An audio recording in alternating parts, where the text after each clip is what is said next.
probably right. It's I don't know what it was, but he was moving. Yeah, those things can move on out. God. That's really funny. Ew. Oh wow. Yeah, those are makes you wonder if they do any exterminating anywhere. No, they don't. Oh, do you guys have a handbook? Look at that. I downloaded it. It tells you all the details of everything, of how you do it and how you graduate. So here's a good question, though. You're both social work majors, right? Mm-hmm. So you're probably registering right now. Yeah, I already registered.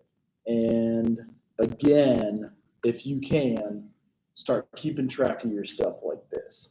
Like keep your own sheet if you can, even if it's written down, or digital is even better because then you never lose it, hopefully, if you save it in Dropbox.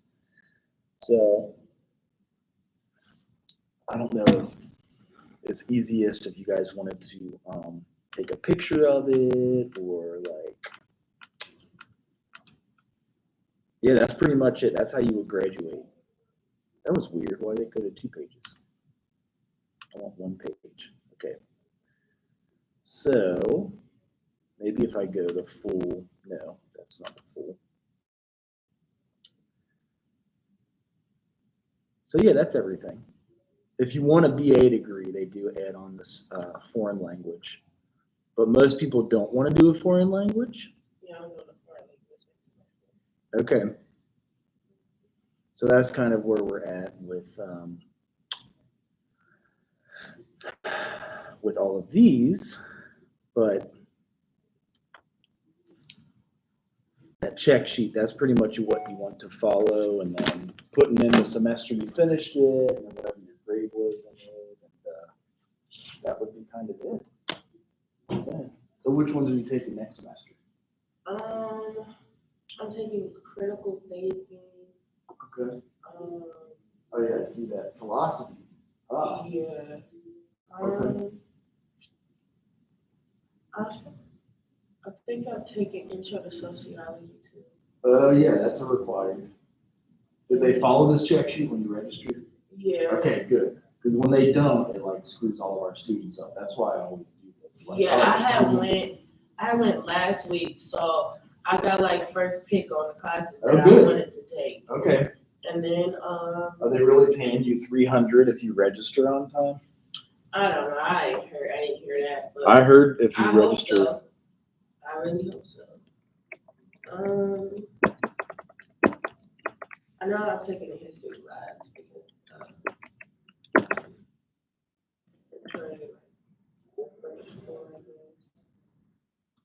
okay.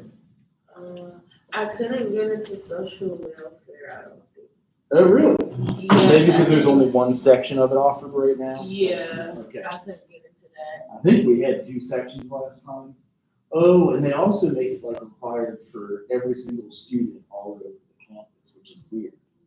Because we're trying to switch it out and make it that this class, which is intro to social work, is required for everyone. But they have it right now, intro to social welfare is required for everyone. Which is kind of weird because that's more specific to social work majors. Hello, how are you? How's it going? Charles Pratt. Are you, so you've been doing online mostly, right? Or you, oh, that's right. Okay. Yeah, I'm a guest. So. You, Dr. Joran. Okay. So, because you guys are hiring for, yes. Okay, that's right. So we just got a couple folks in, and we also, like, I'm doing a live feed. I don't know if you've done that. So we have YouTube live, and then we also have in person. So sometimes a few more folks linger in a little later, but since you're on film, you can go ahead and go right now. You would basically be here or wherever. Either works. Okay, let's make this. I know you guys are graduating in 3.5 years. I wanted to have some folks that are talking about job.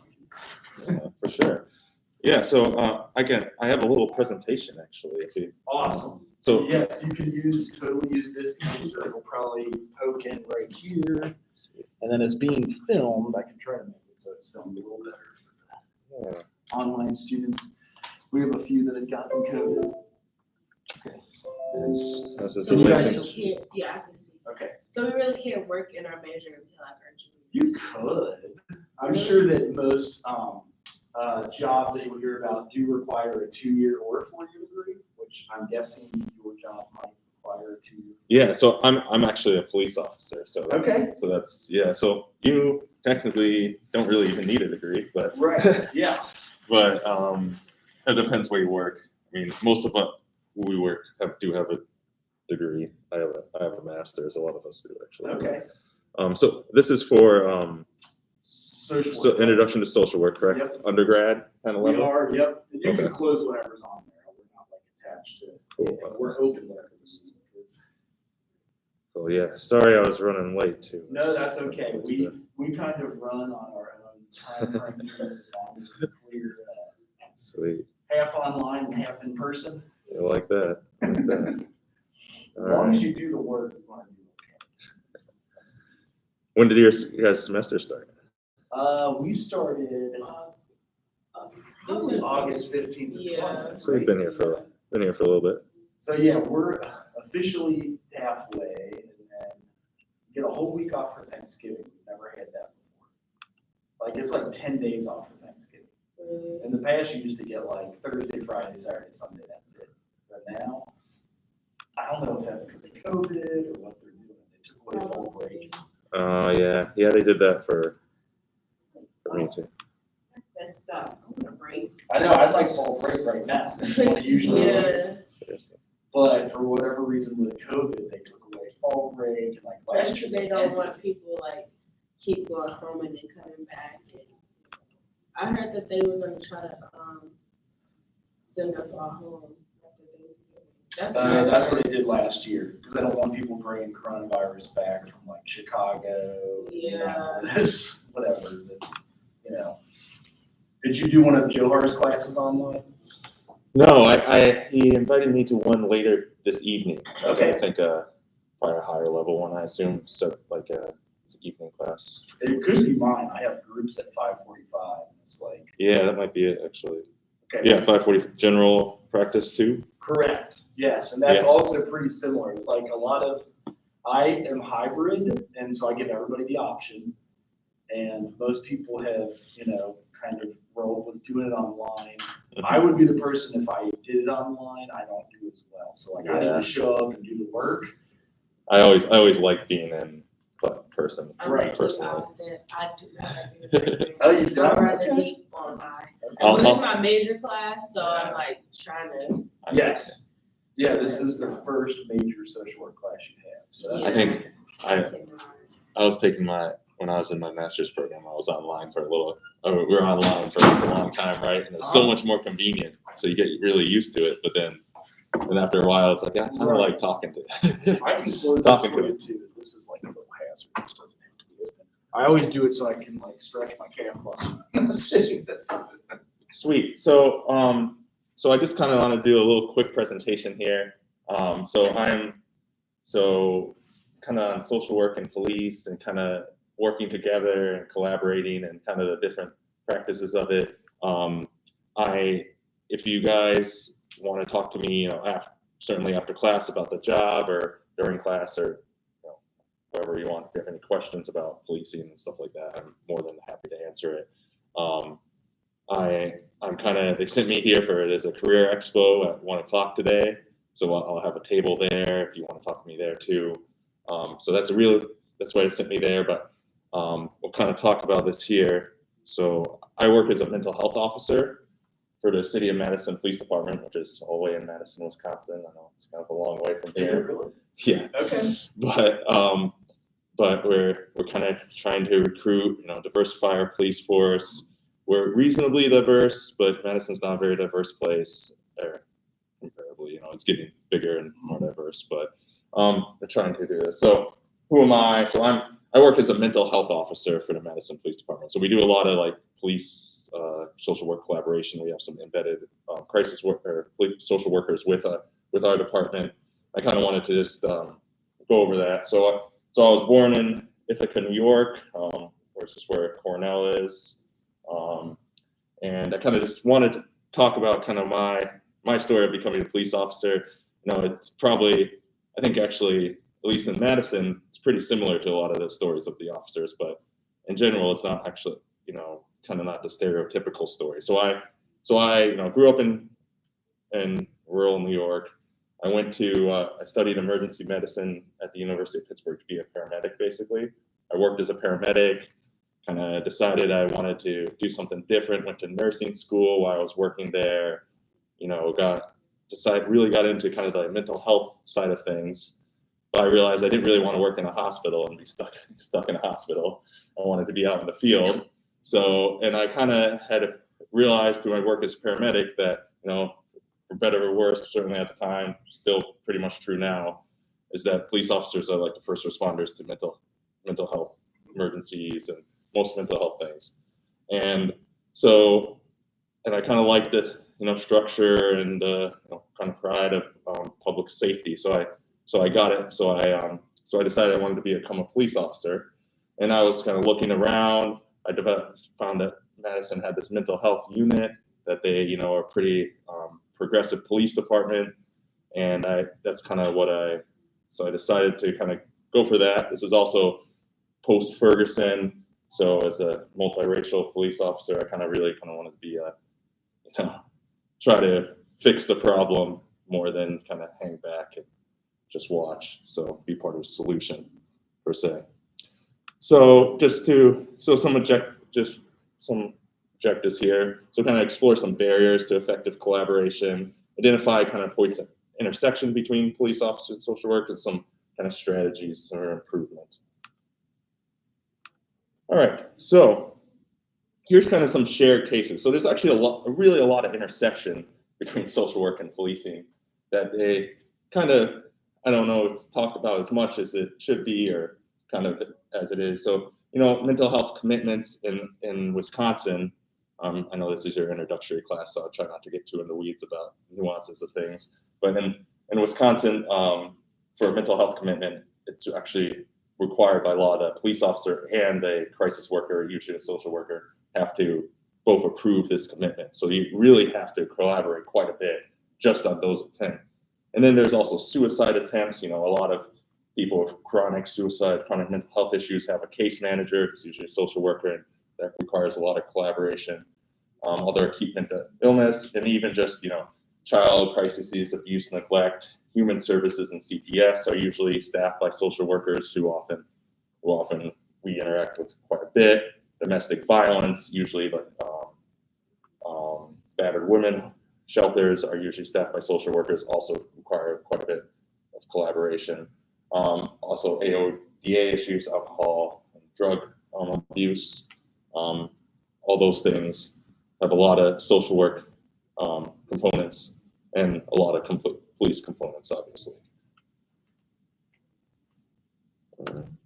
So kind of, and similar, we also have very similar professional challenges. I think we have to respond to these kind of mental health emergencies, work, you know, kind of off hours, a lot of kind of duty shifts, on call 24/7, you know, work weekends and all sorts of things like that. We also have to be, you know, primary responders and have to kind of exert some control and power over people in terms of like helping them make decisions or, you know, forcing them to make decisions in some way. We have to triage calls, you know, obviously we're both like overburdened systems per se. So, you know, we have to make decisions on which call we're actually going to put our efforts in and which are going to work. And then responsibility and ownership. You know, both have to take responsibility, a lot of responsibility and accountability for our jobs, and very, very subject to scrutiny. So, you know, a lot of times you'll make a decision in your career and it won't turn out the greatest, and then you'll be subject to that scrutiny. And then we always also have quite a few concerns about liability. You know, obviously, as if you're a crisis worker and you're doing, you know, an assessment on the phone, then you think you're fine, and then they still commit suicide. That's a very, you know, traumatizing for you. It's also a liability concern. Same thing with police. If we go to a suicidal person and end up walking away, same issues.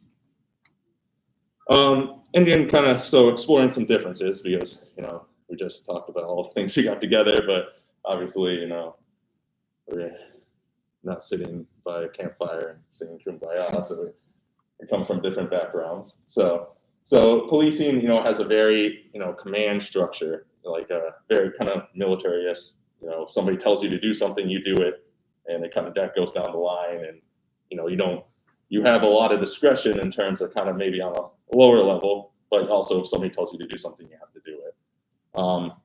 And then kind of very like call-driven. Most patrol officers, at least, are very call-driven and short-term solutions. So your main goal as a patrol officer is to fix that problem for the end of your shift, so you can go home. You don't have to keep going back out to this house, and you just want it to be done in the short term. Versus social work is much more diagnose, assessment, treatability, long-term sort of issue. Also, and give or take on this, and it's kind of changing, but police is usually a little more visible to the public, so we're often the ones who are there in person or get sent out for something in person, versus social work's big, go out in person, but it's more like on a schedule sort of deal. So when we're there in kind of the more crisis sense, probably a little bit more visible. And then also an important thing to realize, and this week I come in a lot kind of in my position, is contact with mentally ill or problem clients per se is very sporadic and limited in familiarity. So basically what that means is we get called in the worst instance, when it's like when they really need somebody right then. So if you think so we might not be familiar with that person, it might not be the same, very likely won't be the same shift, same person. So it won't be familiar with like the long-term treatment goals and the plans of that person, and that can really be kind of difficult to do, and something that I can talk more about and kind of how we try to reduce those barriers. And then for social work, also like more expertise and training, especially in like the long-term treatment and mental health and risk assessment. Versus police is very broad training. Very broad. You have to be able to deal with multiple different issues, and it's kind of not as specific and also not as specific in terms of knowledgeable about the individual people. So for emergency response, kind of also different perspectives. We kind of talked about this here. So police, we want to restore order and ensure safety.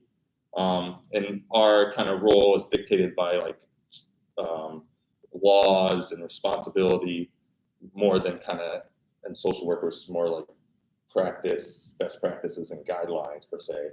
And then we also really, in most police culture, in most police departments, they really value efficiency. So you don't want to, sit with somebody for hours, even if that would mean like the best treatment goal, because you want to be back in service and taking the calls so your friends and your coworkers don't have to. There's a social worker is probably more case management. There's a case on person working with that then for the long term, because you have to really deal with them on the long term. We have to deal with them that day, get to go home and not worry about it. So, and then there's also a very big pressure to arrive at the least restrictive disposition in social work, which is police is more whatever fixes the problem that day.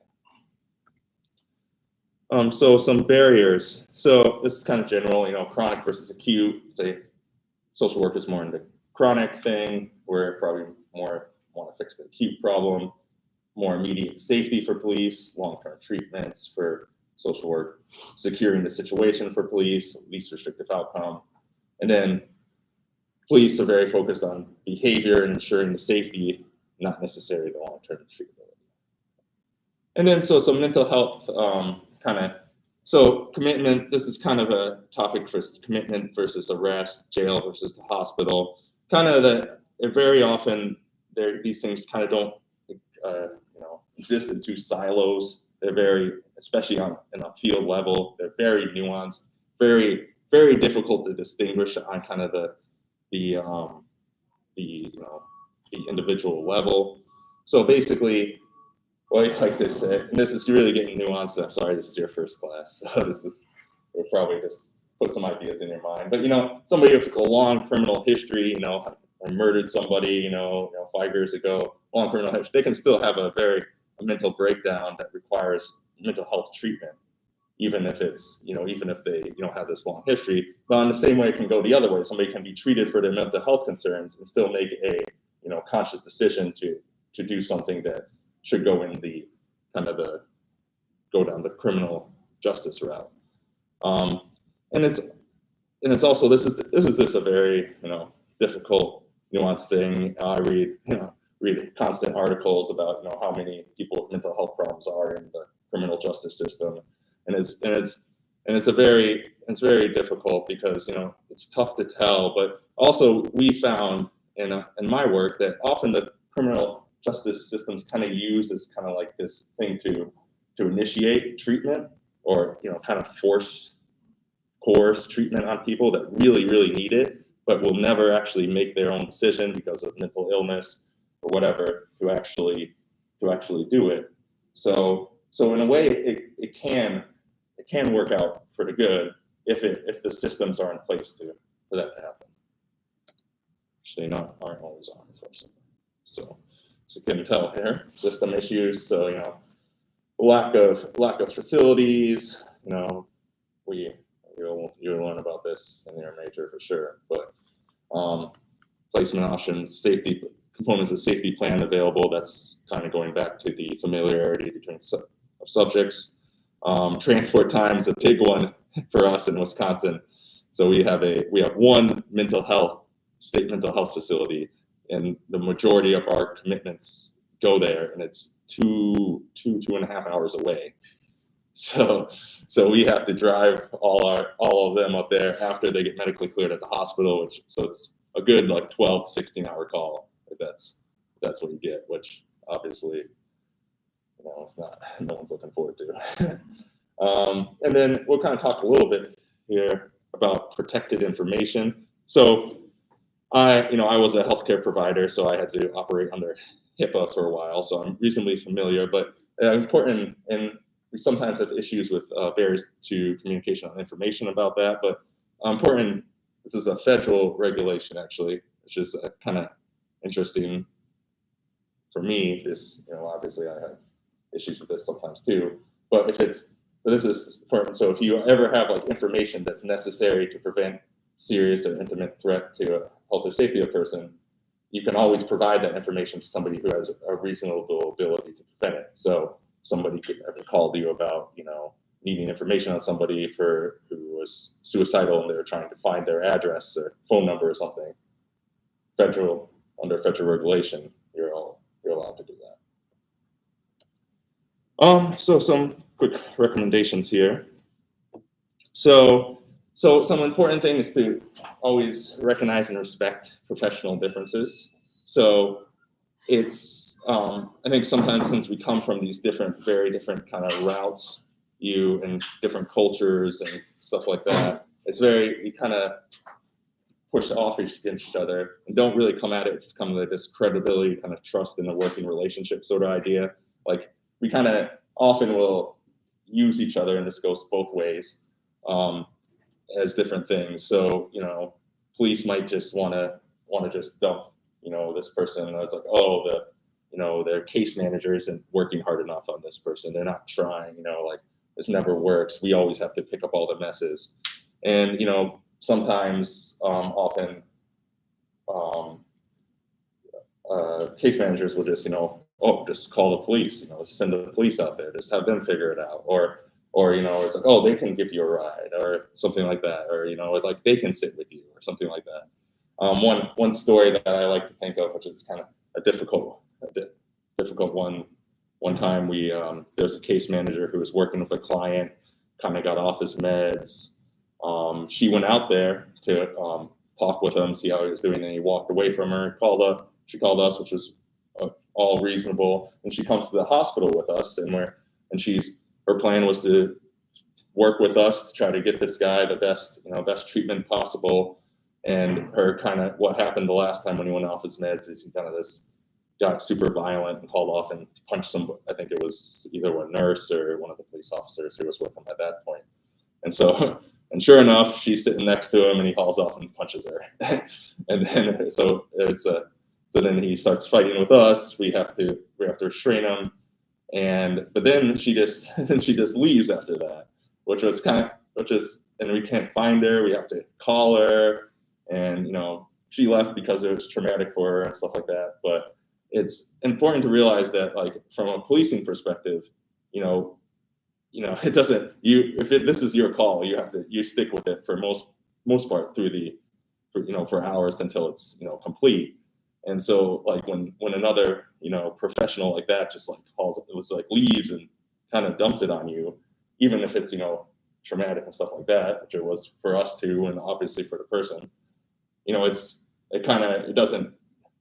doesn't help the credibility of that person. So, like, kind of just ideas like that. Not to say like that's definitely the wrong choice, but maybe just sticking around until at least you can talk to a person face to face and be like, I can't really stay here now, but thank you. But kind of that credibility aspect. So ways to good working relationships, good ride-alongs, attend police briefings. We'll kind of talk a little bit more about kind of how we kind of do that and some ideas in the future and when you go into future job. So it's kind of, we've all kind of discussed this one, so it was good. But communication across agencies. So this is kind of a difficult, there's usually much different structures in police departments versus social service agencies. So kind of recognize that police chain of command structure. So if you just tell one officer that day, they might communicate it up, but it's usually better to communicate it with somebody a little higher position to communicate it down for more kind of, comes with more kind of credibility and easier distribution of information. And it's important to kind of have the two that I like are the appointment of somebody as a liaison to the police department, and then somebody in the police department as a liaison for the social service agencies, which is kind of what my role is in a lot. So you can communicate if somebody understanding on each who has the ability to communicate and is kind of like the go-to person in that agency. So this is kind of how we work. So if you were to join us, you would start as a patrol officer, which is how I started. And you get a CIT based kind of training in your academy, and then you're the one who's usually the first responder to most mental health issues. You also can become eventually, pretty quickly, a mental health liaison officer. So that's if you have kind of a special interest in mental health. You get a couple more extra trainings a year. You kind of have some more general responsibilities, but you kind of like going on those calls and figuring out those problems. Then there's what I became is a specialized position where you have to apply and do another interview, and then it's your full-time job to kind of be a mental health officer, where you're kind of more a liaison. You do some call response, but it's a lot more administrative work. And then within our unit, the mental health unit, we have the mental health officers, and then we have co-located or embedded crisis workers who are all social workers, and they work with us. They are able to look at our reports, a lot of our data. We meet every week. We go on home visits, do a lot of follow-up, coordinate a lot of things. They actually are employees of the county crisis unit, but they work with us for the majority of their week. And then there's a captain who's a community outreach division, which is what the mental health unit is. So there's a couple things about mental health officers. So as we kind of talked, we read a lot of reports, coordinate follow-up with our liaison officers. We have monthly meetings with them, work with district officers, kind of distribute information, which kind of the safety plans, and then coordinate some home visits and follow up with the crisis workers and the other social workers. And so, and then also, serve as a point of contact, as we discussed before. Attend other meetings, do some outreach with people involving their mental health concerns, coordinate with other, community outreach officers, our neighborhood officers, and kind of support also emergency detention process, which is the mental health commitment process in Wisconsin. It's very complicated and difficult. Patrol officers don't do too many of them, so we try to help kind of work through especially the administrative and the difficulties of that to kind of make it a little, so things go well. And then our crisis workers, if that's what you eventually get interested in, they consult with police officers, detectives. They're kind of like the go-to person, obviously, from our department angle. So if a detective has something that they're concerned about that from a mental health perspective or kind of social service perspective, they'll probably go consult with one of our crisis workers since they know them, they see them. They have a police department email. They have easily contacted, and so it really kind of works out because then they're able to kind of share information and work through a problem versus just kind of siloing like two issues that don't necessarily go together. We coordinate home visits. They're part of the weekly meetings as well. And that's all I got. So this is my information. My phone number and email. And you're obviously always welcome to call or contact me, and I'll gladly talk to you about what it's like to be a police officer. We have a lot of social workers who've become police officers in an apartment. I can think of 5 just right off the top of my head, and that's not, and there's probably upwards of 10 to 15, frankly. So it is a job that you can definitely get into, and you'll be very well prepared for it. Social workers make great police officers. So, and we love to have them come with a very great understanding and a lot of skills from your education. Though also the world needs more social workers, so I don't want to totally put you in the bucket here, but we always appreciate it. So, Madison's like a college town. Yeah. Okay, so I bet a lot of the cases you get are like even kids drinking parties possibly. Yeah, kind of. I mean, it's a growing city, so it's a 250,000 person city now. So the college isn't the whole thing. They have their own police department, so we don't have to we do have to deal with them a lot, but not it's not the only thing.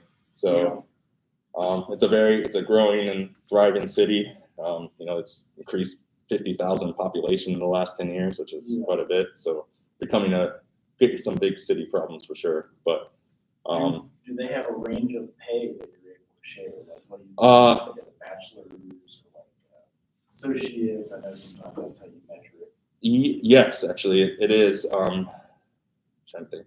So I think it starts about $30 an hour. So you get trained, you get paid, you start your employment as soon as the academy starts. Which is I think around might be 28 or something when you first start, and then you get a pay raise after the academy is over at 6 months. Then you get a pay raise for the next 3 years each year, and that's not including like any cost of living raise you might get as part of the general department. Is that 40 hours a week too? So technically our schedule is it's pretty much 40 hours a week. We work 6 days on and 3 days off. Okay. So it actually comes out to like 37 hours a week. Okay, yeah. So it feels like 40 though. Yeah. But so yeah, so it's and then after 3.5 years you get your last pay raise, and that's you get an educational incentive for that, which is quite a bit, because it's 18% for a bachelor's degree if you have a bachelor's degree, and 22% for a master's if you have that. Okay. So after that, you're sitting pretty sitting pretty well. 20% of third would make it 36. Yeah, exactly. So wow. So that's the one thing that I think social workers are very underpaid, underpaid. Right. And so if you want to kind of do a lot of social work, because frankly it's a lot of what we go to and I have to deal with, and it's certainly the department culture for us at least is very much, kind of working through things and not just criminalizing things, over and over and just to be, efficient and do something. So you kind of really have the ability here to kind of do kind of that work, but kind of just in a role that like people might not think of it. And so you have that role and you can be well compensated with great job security, great benefits, and still kind of do the same work. Now, obviously, like you're still a police officer, so you still have to go to shootings and take theft reports and investigate accidents and do OWIs and stuff. But you also will definitely have the ability to do a lot of kind of social service type work if you want to put the effort in. So, Do you guys have any questions for job options as you go? How long is the drive? Did you have to drive down here? yeah, it's like 6.5, 7 hours. So Oh, not too is it? bad. Yeah, it's not too Really? bad. I was thinking you would say 12. No, it's not. It's not actually. It's not So that you're bad. close to Chicago almost. Yeah, it's only 2.5 hours away from Chicago. So Okay, you, that makes sense. I anybody- was thinking, for whatever reason, maybe it was Minneapolis, Minnesota. That was a Yeah, longer that's- drive from Cincinnati. that's a good ways for Okay. sure. There's a lot of traffic into Chicago though, so Are we You the hit it at the wrong closest time. HBCU to you? you are. Yeah. Okay, all right. I That's why figured they we're the only ones in Ohio. It's Wilberforce and here, but right Mhm. across the street from each other. So I don't know if you're going over there next. 'Cause I sent some emails and tried to do it, but it Right. didn't get a hold of it. Okay. So maybe I might go over and visit. But yeah, Yeah. my grandfather went to Howard, so Okay. so I think that kind of sent me over there. Mhm. Um, So no questions, if you can tell, social workers do get paid differently, so this is a good viable option with your bachelor's. Do you need your license in social work? no, Okay, no, absolutely not. there you go. So No, if I mean you don't. want- You could get your associate's income. Right, and similar, Yep, you'll get the same. You wouldn't get that educational incentive would be different in Right. 3 years, but they also, there's a tuition reimbursement. So if you want to, finish it online or something, and if you wanted to start and finish it Really? online, you could always do that. I did my master's while I was working here, and so I Okay. got the 22% in And my are- 3.5 years. But that's great. Are you guys the main people starting doing this now? Like, is that why you're kind of unique, or are they all over the place? so we started this. So post George Floyd, there has Mhm. been a much greater interest in this, even from like smaller agencies. But ours started before I started there, which was in 2017, and probably years before. I think it was like it kind of progressed. It was first just liaison officers, then it was like 3 mental health officers, and now we have 6. So so I think it was like since the early 2000s really is when it started. So Mhm. so it's not unknown. There's a good amount of departments that have some sort of crisis response. Ours is not so much of a crisis response as kind of more of a follow up sort of deal. So it's a little different. Each department's frankly very different and started in different ways. And it's different ways of resourcing it. So Do you guys run any groups or do trainings or things of that nature? yeah, it's a lot we do. I mean, we do the academy, the CIT training for our academy. We do it for other places. We do a lot of presentations like this one, kind of explaining kind of how our unit works, collaboration, stuff like that. Okay, so I know you said that you went to school for like medicine, you Yeah. were a paramedic, and then you were a nurse, and then you became a police officer. So did you have to go back to school to become? No, I'm very dangerously overeducated, so I didn't really have to. So I mean, so that my bachelor's degree, I mean, it certainly helps in terms of getting hired, though. Obviously there's kind of there's not very many. We have a tough time getting recruits now, so you don't really need. I think there's a time to apply about a bachelor's degree. It's now. There was a time where you probably needed one, but they don't really care what the bachelor's degree is in. Frankly, it can be in anything. There's been a number of nurses who have come and worked for us. I don't think I've met any other paramedics per se, or certainly the ones who have worked as long as I did as one. But yeah, so you don't really need. It's the kind of the difference that one of the huge advantages, frankly, of like public safety and policing in general is you really don't need much to get in, and it's one of the few things where you actually get like paid to go through the training of it to really teach you everything you need to know. Now it really helps to make you a better police officer if you're grounded in like this education, liberal arts education of some sort, and even specific one, social work is a great one. Now emergency medicine's okay, but I really learned more of my background working as a paramedic than I did as the school of one. But you can get your degree in whatever you want. We have some weird degrees that somebody. It's a few. I think there's somebody I saw who got promoted, and they say what they had the degrees. I always kind of like think it's interesting. Somebody had like a PhD in like molecular biology, or a PhD in it was like oceanic studies or something like that. So I guess it's hard to get jobs. yeah, that's what a lot of people do. They can't get a job, and then so. Well, awesome. Thank you so much. Yeah, no problem. And you'll be over there at the career fair if you guys have more questions. So. What time is the career fair? It's 1 o'clock, 1 to 4. 2.5 hours. So, more than welcome to stop by. Absolutely. You guys might have a class during one of the times, but probably not the whole time. Which we try to get lots of different folks to come in. So thank you so much for coming in. Yeah, no problem. If you don't mind, I'll just hang out in the back. And if anybody wants to talk to me after class, I hate asking questions. For sure. In front of people too. So. Yeah, I wanted to also give them time to go to the career fair today too. So we may finish up early. I just wanted to take questions for your next assignment and kind of start in on chapter 10, but that's kind of where we're at. Does anybody have questions about your next assignment at all? What is the next assignment?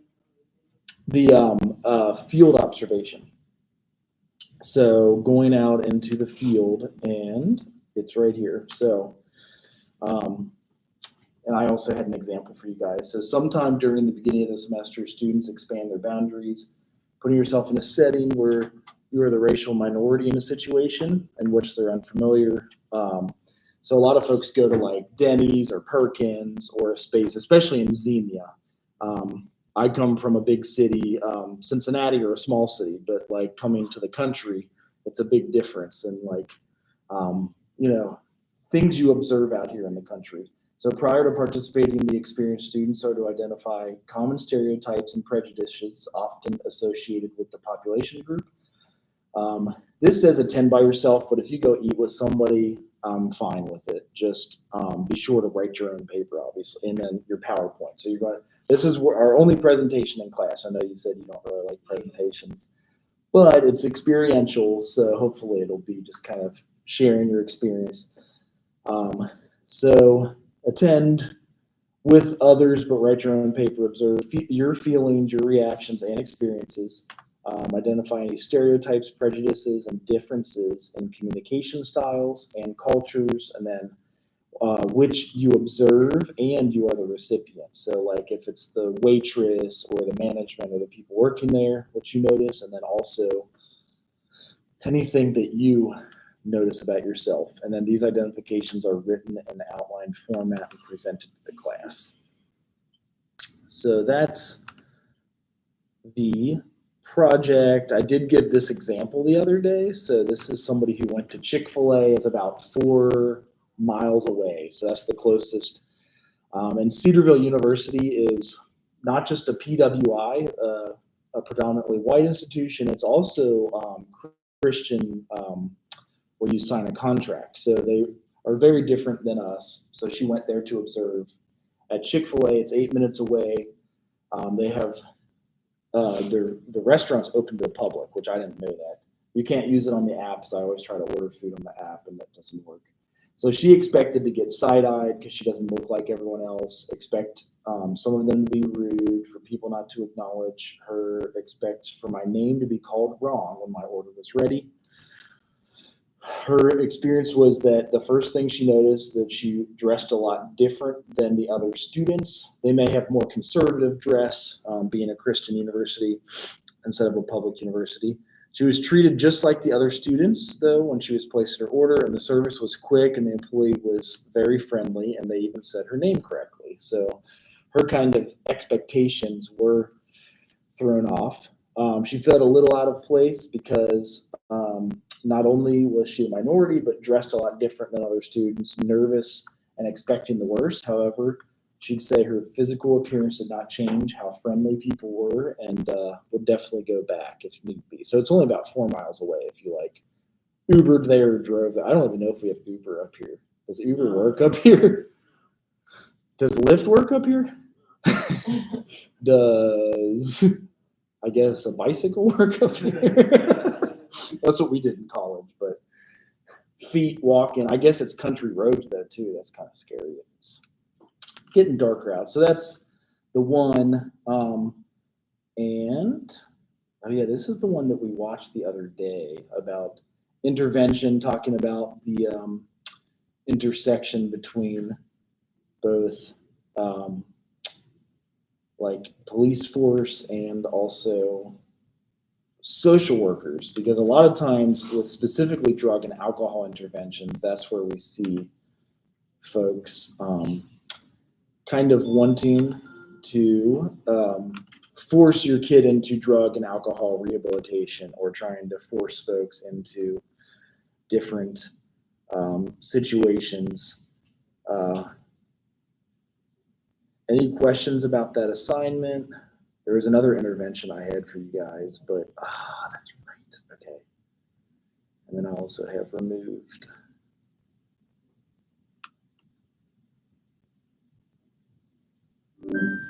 That's a Chromebook with the everything button. So there is 3 of these series of remove, and this is also another case where police intervention is, but I wanted to show you guys this. Have you guys ever seen any of these?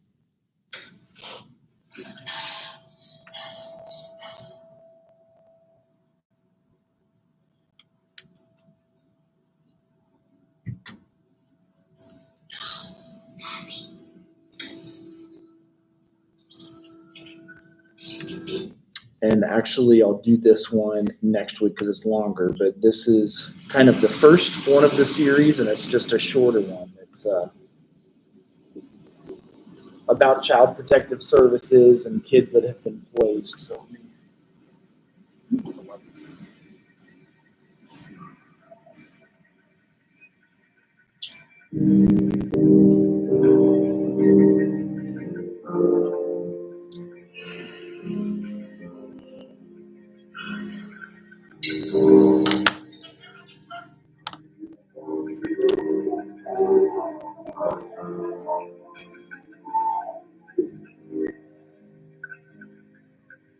sometimes someone hurts you so bad.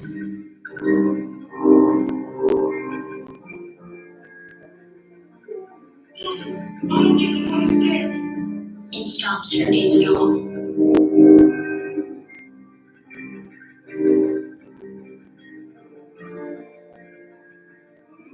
Until something makes you feel good. And then it all comes back. Every word. Every hurt. Every moment. How could you ever understand where I come from? Even if you ask, even if you listen, you do not really hear or see or feel. You don't remember my story. You haven't walked my path. You haven't seen what I've seen.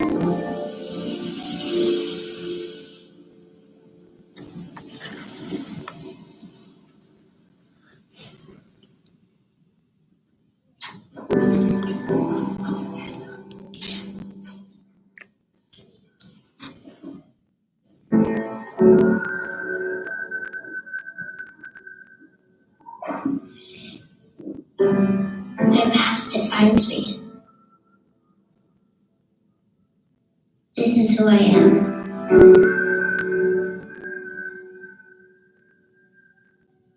I am unseen, unheard, unwanted.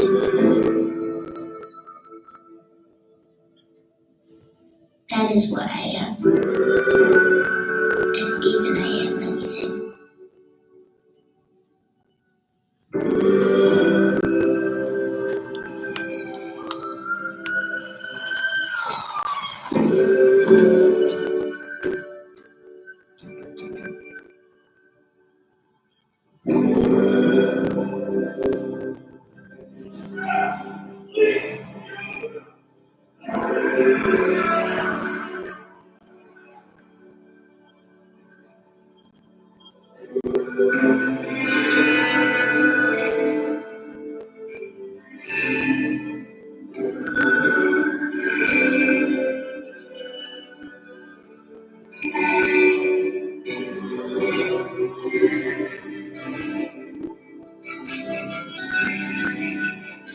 It seemed like the same thing that held me up, forced me down.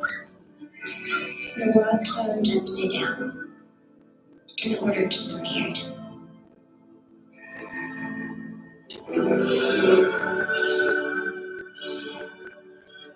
Nothing was how it was supposed to be. And a heavy sadness filled my soul.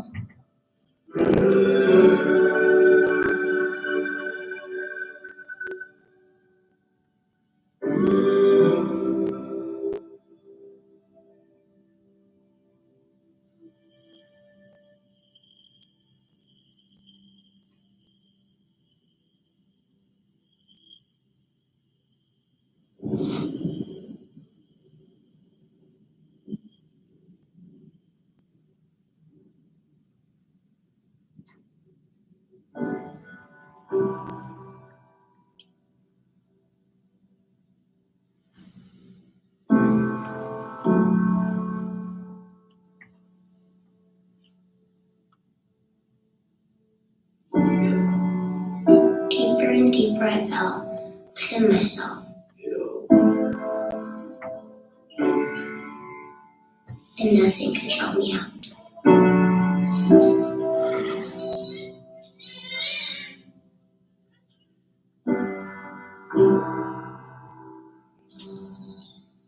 Trapped in the misery of my life. Lost in the sorrow of my soul.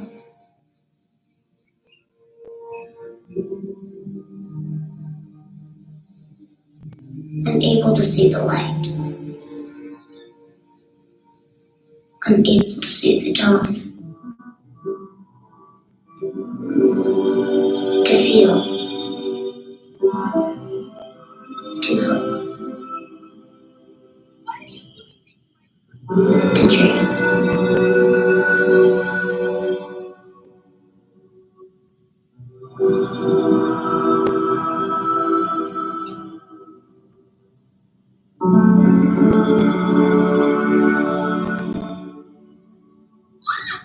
And I found the darkest days of my life kept coming.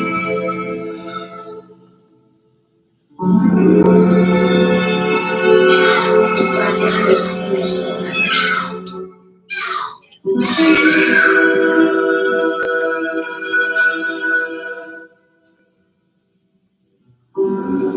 It seemed like it was always nighttime for nightmares, and never morning. And maybe you wonder why, but mostly you try not to think about it. And try to get by, and try to survive. And all the other stuff seems so much like nothing, compared to just wanting the most important things back again. Like wishing you could see your mama smile again, and hear her sing that one favorite song that always calms you down when things go all messed up. Or if you couldn't have her back, and At least get to take care of your baby brother. Because you know he needs you. He's gonna be so scared all alone. And who's gonna hold his hand and whisper it'll be alright to him? And who will whisper it to me?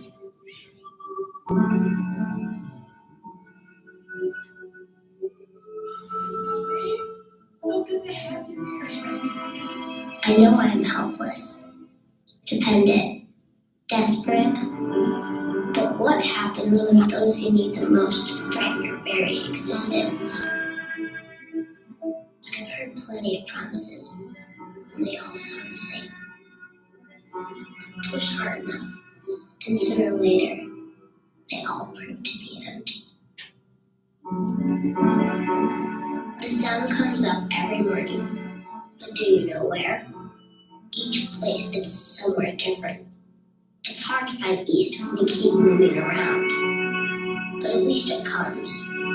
It always comes. I've come to depend on it.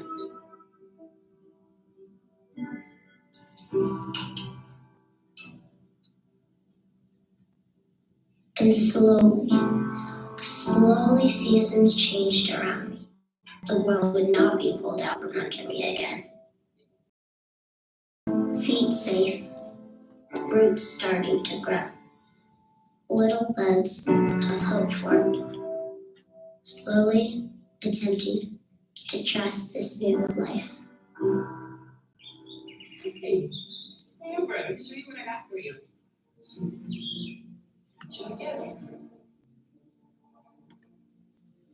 So I'm going to stop it real quick because usually when there is foster care, the children have a trauma, and without trauma therapy, some of these things can come up without knowing. So that it kind of helps explain what happens here.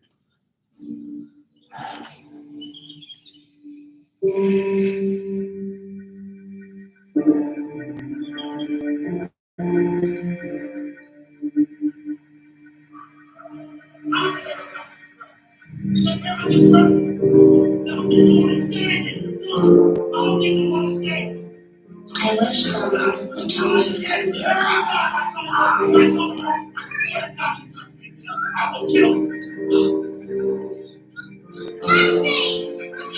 That one day, maybe, I'll feel normal. That it won't always be the one.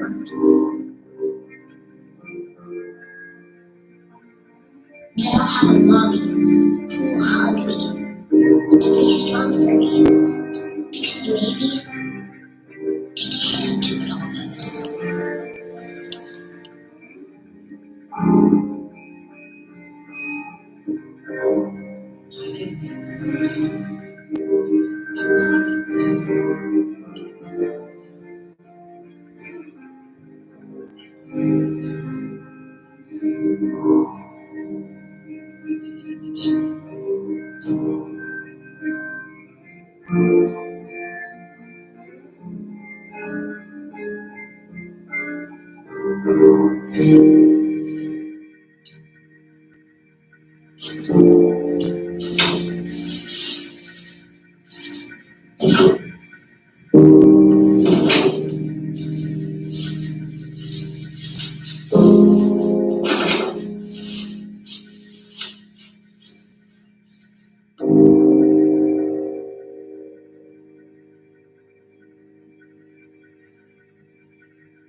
This my past, my history, my story is not my fault. It's not because of me. It doesn't have to be what defines my future.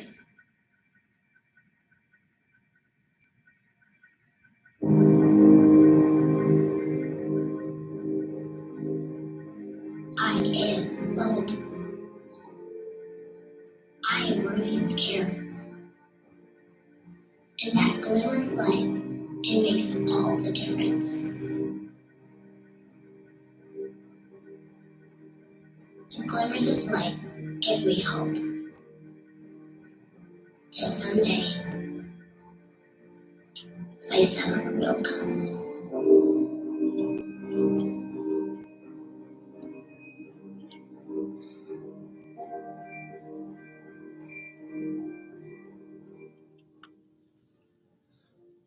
So this is kind of our introduction to like foster care, foster homes, and like trauma. So working with populations that have had a trauma, working with placements. Any of you guys familiarized with like foster homes or foster care? Know any family members or been there yourself? So you kind of know some of the challenges and complications that come with it. I thought this depicts it well.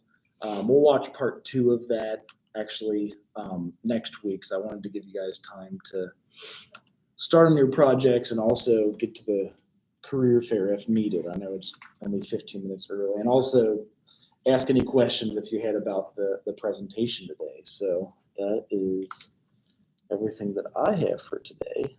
But I'll be here for questions. I think you'll be here for questions.